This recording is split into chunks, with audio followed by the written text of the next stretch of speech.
गोटे देखिथिबा कथार स्वप्न आ देखिथिबा स्वप्नर प्रत्येकटी कथा पूरण हुए कि न हुए मु तो जानिनी। हुए तो वास्तविक भाव में मो स्वप्न देखिनी। बहुत इच्छा थिला भगवान टिके तुलसी पाइबा लगे मंदिर जाइथिली। आउ भगवान नाक को मु बहुत स्पर्श भाव में देखी। हुए तो मन इच्छा भगवान को पलाई गाड़ी देके पलाई आसिली।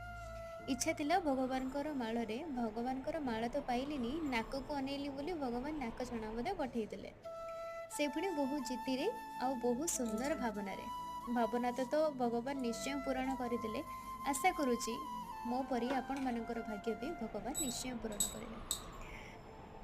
केते सुंदर हेची भगवान सुंदर नाक छणाटी छोट बेले मु बनौथिली। आउ भगवान पिंधुथिले, आज आउ किए बनेची भगवान पिंधिछंती, हुए तो एटा मो पाखକୁ ଆସିଛି। जय जगन्नाथ।